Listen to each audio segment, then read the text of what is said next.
Hello, I'm Stephen Brown from FM Adviso. Thank you for watching this presentation, Pandemic Planning, Practical Steps for Facility Managers.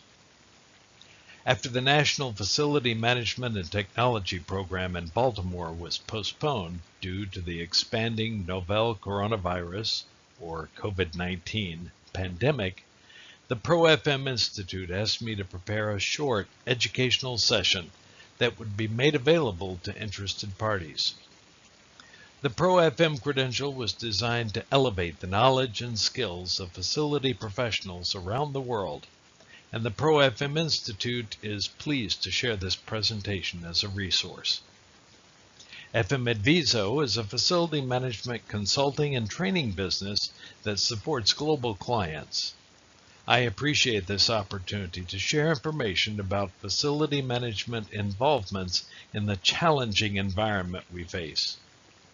A PDF copy of the PowerPoint, as well as other resources, are available to those who contact ProFM or FM Adviso. Contact information will be displayed on one of the last slides. For some background, I hold a number of FM-related credentials. Among them is the ProFM and both the Certified and Master certifications as Business Continuity Professional. My FM experience has been both diverse and global in support of corporate, academic, and production facilities, and I'm qualified by a number of organizations to provide instruction for knowledge and credentials training. So let's start with a couple of quotes that put the pandemic into context. Former Cabinet Secretary Michael Levitt observed the conundrum we face in planning and preparations. He stated, "Everything we do before a pandemic will seem alarmist. Everything we do after will seem inadequate." Last week, on the 13th of March, Dr. Peppard announced the closing of the West Grand, Colorado School District for 3 weeks, knowing that there would be second-guessing and challenges to his decision. He said, "In the end, it will be impossible to know if we overreacted or did too much, but it will be quite apparent if we underreacted or did too little." This is the challenge we face. Understanding what we must do, how to do it, and when to do it. In the business continuity field, pandemic planning should have been completed well in advance of the incident in the efforts to avoid negative impacts. When the threat of a pandemic arises, this matrix displays the trigger points for certain implementation activities. The alert phase would have commenced in early January as the virus had spread in China during late December. The pre-pandemic phase would have been implemented starting in mid-January or into February, and the pandemic phase began with the World Health Organization declaration a couple of weeks ago. As a result, many organizations are considerably reactive to respond to the critical and urgent threats that we're facing. Our condensed program today will touch on 6 topics: current status, operations and maintenance, risk management and business continuity, communications, collaboration, and I will close by sharing some excellent resources. Other resources are available if you contact FM Adviso. We're also available for advisory services. As the slides are displayed, I have also cited some relevant ProFM module and section numbers so you can review additional content on these topics in the ProFM study guide. As I started preparing the presentation a few days ago, I noted the rapidly changing dynamics, the new cases reported, and unfortunately, the hype and misinformation that was on social media. For example, in Tunisia, a rampant rumor indicated that garlic would ward off the virus. The price of garlic skyrocketed, shortages resulted, but of course no health benefit was realized. Because of the rapidly changing environment, there are no statistics displayed here. And for up-to-date stats, BC in the Cloud has a web page, and I'll provide the address and the resource list at the end of the presentation. What I encourage you is that you only rely on legitimate sources of information to drive your decisions and actions.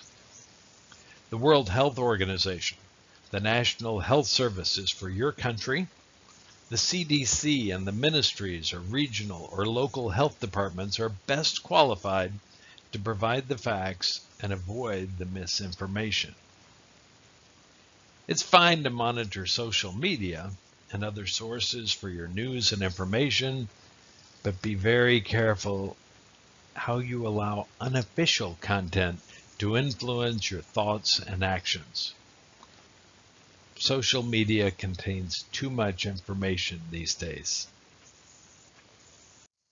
Among the facts, the virus is primarily transmitted by the respiratory droplets that are expelled when we cough, sneeze, and even when we talk. You've heard a lot of announcements about washing your hands thoroughly because we can also introduce the virus into our bodies when we touch our mouth, nose, or eyes after picking up the virus from a surface. We know there's an incubation period between 1 and 14 days once a person is exposed to the virus, and the virus can be picked up from other surfaces, but it is not yet confirmed how long the virus can survive on those surfaces. The current estimates vary from 3 to 7 hours, and they're very dependent on the material. For those afflicted by COVID-19, about 80% will have minimal to mild symptoms, and 15% will have symptoms more like influenza and perhaps could result in hospitalization. The mortality rates vary according to health conditions, age, and other factors. Statistics indicate the percentage is near zero for children and does not exceed 0.2% until the demographic of persons over age 35. The percentage increases slowly for persons up to their mid-50s, persons who are over age 60, and those with existing health issues are at the greatest risk. The health threat is very real, and it's made worse because we still don't have sufficient data, a defined treatment scheme, or a vaccine to prevent the virus from taking hold. As facility managers, it's time to act deliberately and with composed purpose. The pandemic not only has the mentioned health impacts, but as you've already seen, it affects operations, our economy, logistics, and other critical impacts. The situation is very likely to get worse before it starts to improve. Whether or not emergency response or disaster preparedness is in your job description, you have related responsibilities and you must contribute to the response and the solutions. In the realm of operations and maintenance, there's little evidence that HVAC upgrades will improve the situation. However, if you have deferred maintenance, underperforming systems, or if you're using filters that are rated less than a MERV 13, immediate corrective measures are recommended. Frequently, there's a general lack of understanding by our cleaning staff about the difference between cleaning and disinfecting. So education and training needs to be reinforced. Both cleaning and disinfecting are appropriate in the current environment. An EPA-approved list of effective disinfectants can be found in the provided resources. Please note some of these disinfectants can harm finishes, and special instruction and protective methods may be needed to prevent bleaching or staining, etc. If possible, it's also recommended that you employ daily steam cleaning of all toilet facilities. We're starting to see more sites temporarily closing. If this occurs, you will want to amend your building automation settings and follow other shutdown protocols. These protocols should include disposal of perishable foods and halting the recurring deliveries and services. Additionally, organize the minimum required staffing for critical operations. You may consider to use this shutdown period for projects or activities that would otherwise be disruptive to the occupants. It is an excellent time to complete extensive cleaning and disinfecting of the entire site. You may want to share awareness of these activities with building occupants to put them at ease when they return. But keep in careful mind there's still a possibility of infection, and you must maintain your responsibility to ensure staff protection for those who are on duty. Social distancing. That is, maintaining a 6-foot or 2-meter distance between individuals is proven very effective. During the shutdown, some staff may want to enter to recover personal items or needed items, or perhaps to work. Agreed protocols must be defined and communicated so persons understand if they can or cannot enter. It is incumbent on the facilities unit to advise and remind occupants about infection control and respiratory courtesy. This includes sneezing or coughing into one's elbow, or covering the mouth and nose with a tissue and then immediately disposing the tissue. You may also educate occupants on the use of paper towels, to turn off faucets after they wash their hands, and also to provide a protective personal barrier as they open restroom doors. Placing a waste bin close to the doors provides convenience for the towel disposal.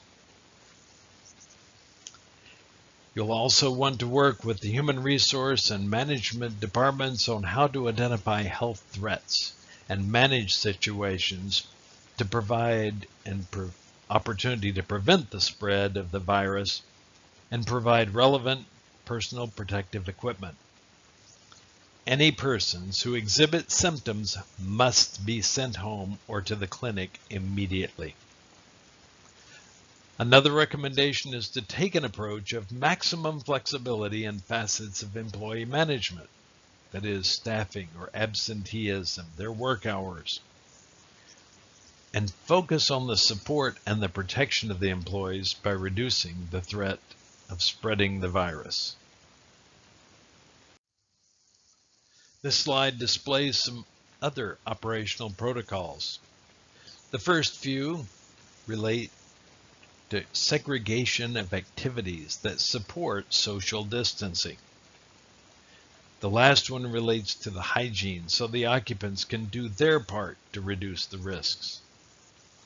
Consider touch-free controls for doors and soap and paper towels and hand sanitizers to further reduce risks. Recommendations for extra cleaning and disinfecting activities are displayed. As the FM, you want to inspect carefully and apply increased efforts for all shared surfaces. One site in Washington State identified the shared ink pen that was used by visitors to sign in as the common link that spread the virus. When we speak of risk management, there are multiple facets, including the business continuity plans. I encourage you to review existing plans in detail to confirm and guide your actions to support the demand organization and to understand the critical operations that must be supported, the potential disruptions that can interrupt those operations, and the alternative actions that can be implemented to preserve business functions. About 100 years ago, black swans were so rare many persons thought them to be a legend, similar to a unicorn. In the business continuity industry, a black swan event is an incident that is very rare, occurs randomly and unexpectedly, and has widespread and devastating impacts. We are in the midst of such an event, and most organizations do not have a pandemic response segregated within their business continuity plans. So it is likely you will have to use standard threat responses for mission-critical activities to guide your actions. On the topic of business continuity, be certain to look outside your organization for impacts. Too often we consider only the primary issues like fire and flood and power outage, and we overlook how reliant we are on our vendors and suppliers. An organization that has outsourced key processes or activities has significant risk if that party has a major disruption. For example, how will you respond if your cleaning contractor suddenly cannot service your site? There's a saying that all plans sound great until the first obstacle is encountered. You're strongly encouraged to document all of the lessons learned during this pandemic and incorporate them into your future business continuity plans. Also be cognizant of compliance and legal implications. In the United States, OSHA compliance includes requirement that the facility management take actions to protect the workplace from recognized hazards. Inaction can cause problems that can result in civil or criminal charges. The next two slides display some actions to reduce risks. The focus is health protection activities. If visitors come to your location, meet them at a space near reception where the social distancing is accommodated. Encourage improved hygiene by making it readily convenient. Provide regular updates about how the organization is responding to the pandemic and ensuring safe conditions for those on site.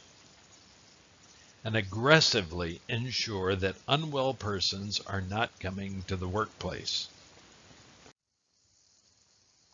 Work with human resources and identify at-risk person and set them up to work from home.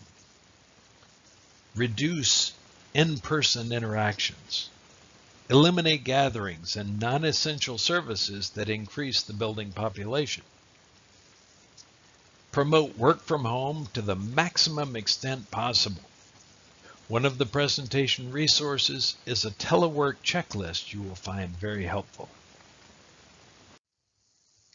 Managing risk adds to your responsibilities and requires that you validate official communications and understand the message and how it impacts your facility and the workforce. The planning, preparations, and actions I'm referencing today will be a huge challenge for one person. So I recommend you assemble a team and assign specific roles and responsibilities in order to expedite the completions. Each facility will have their site-specific policies and procedures. Review and refamiliarize yourself with them. If they do not exist, this is an excellent time to start the process and document them. The executives in the organization are the ultimate decision makers, so you need to be prepared to understand, appreciate, advise, and implement their decisions. Communications has been separated into operations and management. The operations component relates more to the facility management and occupant topics, and examples include posting advisory signs for visitors and contractors, printing and posting placards to reinforce hand washing and the use of tissues and other recommended personal safety activities, and sending out reminders about social distancing and respiratory hygiene practices. Be very good to use the various electronic media to reinforce these messages. The management aspect of communications is very important to also inform persons of the formal or the official communication channels that will give information from the leadership of the enterprise. You should also advise your vendors and contractors of the actions being taken and how it impacts them. Your office can become a valuable resource by sifting through and forwarding the factual, relevant information about the pandemic. I cannot reinforce enough that robust actions are needed to control rumors and misinformation. This is where panic can originate. Facility management must not operate in isolation. Collaboration is a very important component to ensure that it's recognized your unit is contributing value. Today we are living through a catastrophic event. We need to work together. I encourage you to liaise with the key departments to manage communications and activities, to support the alternative work setting, enacting social distancing workspaces, providing deliveries of support to the work-from-home employees, and support for technology needs of teleworkers. Again, also important to contribute factual information to support corporate decisions. To wrap up, OSHA has indicated the current risk of infection for most persons and workers in the United States is currently low and can stay low with judicious actions like social distancing. During the 1918 influenza epidemic, St. Louis, Missouri quickly and aggressively promoted social distancing, and Philadelphia did not. The differences in illness and mortality rates was huge. Implementation of sensible measures for operations and maintenance and risk management reduces the impacts. Careful, controlled, and effective communications is beneficial and will raise opinions about the value and contributions of the FM unit. An effective business continuity plan is an excellent guide for preparations and actions that safeguard the employees and the enterprise. High performance contributions build confidence and allay the fears. Be aware, be responsive, be bold, be the FM leader.